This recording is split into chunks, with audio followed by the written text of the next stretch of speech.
नमस्कार। 2027 में होने वाले उत्तर प्रदेश विधानसभा चुनावों में राजनीति का रंग तेजी से गाढ़ा होना शुरू हो गया है। राजनीतिक प्रतीकों और समय का खेल है, ये सब जानते हैं। इसलिए राजनीतिक पैंतरेबाजी और प्रतीकों से वोटरों को साधने का काम भी चालू हो चुका है। इसका उदाहरण आज उत्तर प्रदेश के डिप्टी सीएम ब्रजेश पाठक के आवास पर देखने को भी मिला, जो आस्था से ज्यादा डैमेज कंट्रोल कुछ ज्यादा ही लग रहा था। एक तरफ मुख्यमंत्री योगी आदित्यनाथ का विवादों के शंकराचार्य अविमुक्तेश्वरानंद पर शब्द बाण से हमला जारी है, तो उन्हीं के कैबिनेट के उप मुख्यमंत्री का ब्राह्मणों के सत्कार में कार्यक्रम का आयोजन करना ये साफ दिखाता है कि भाजपा एक तरफ अविमुक्तेश्वरानंद के भाजपा विरोधी बयानों पर उन पर हमला करने के लिए भी नहीं चूक रही है, तो दूसरी तरफ शंकराचार्य पद्धति पर आस्था रखने वाले अगड़ी जात के लोग, खासकर ब्राह्मण समाज को पूरी तवज्जो भी दे रही है और सरकार में उनकी भागीदारी और सुरक्षा पर भी फिक्रमंद है। खैर, देखिए इस वीडियो को और ये देखिए कि किस तरह से खुद को ब्राह्मणों का नेता और ब्राह्मणों का लीडर बताने की पूरा प्रयास ब्रजेश पाठक की तरफ से किया गया। और इस वीडियो में आपको देखने को मिल रहा होगा कि बटुक का सम्मान, जो 101 बटुक है, उनका सम्मान डिप्टी सीएम द्वारा किया जा रहा है।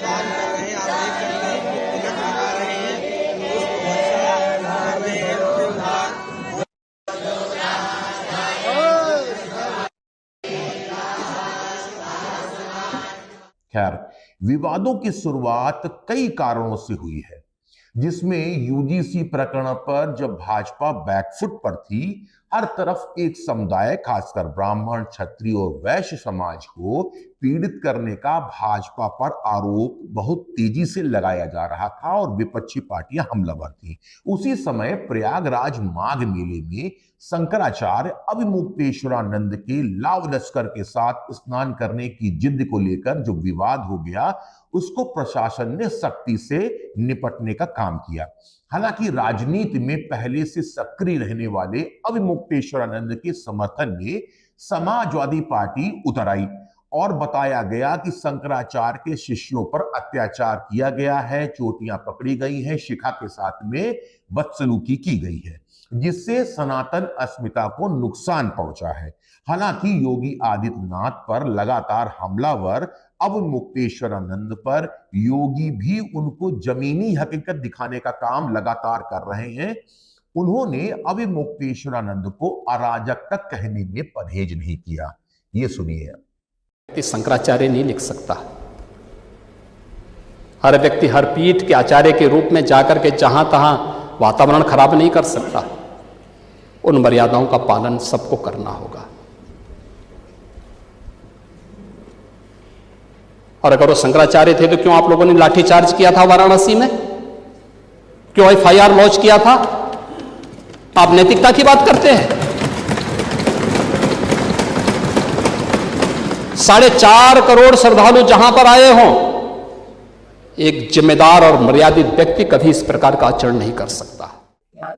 तो सुना आपने किस तरह से योगी आदित्यनाथ गंभीर भाषा के साथ में अविमुक्तेश्वरानंद को जवाब दे रहे हैं, साथ साथ में समाजवादी पार्टी को भी एक मैसेज दे रहे हैं कि आप उनके साथ में जो खड़े हैं उससे कोई फायदा नहीं होगा। खैर, लोगों की राजनीतिक याददाश्त काफी कमजोर होती है।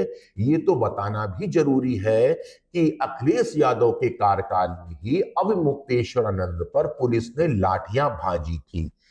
इस वीडियो में भी साफ नजर आ रहा है कि कैसे लाठीचार्ज हुआ था और क्या प्रतिक्रिया प्रशासन की तरफ से रही है।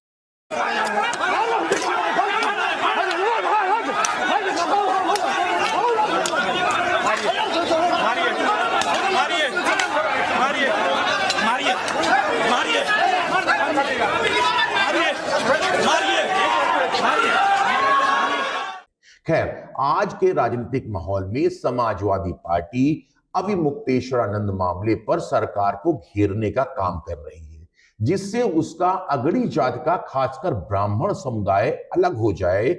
इसका भाजपा की तरफ से विरोध हो रहा है, लेकिन कोशिश ये हो रही है समाजवादी की तरफ से, पार्टी की तरफ से, कि जो एक खास तबका है जो बीजेपी को संबल देता है वो अलग हो जाए। भाजपा को इसकी खबर है, ऐसा मालूम चल रहा है जो इस आयोजन हो रहे हैं, और इसी को ध्यान में रखकर पार्टी ब्रजेश पाठक के माध्यम से डैमेज कंट्रोल में लगी है।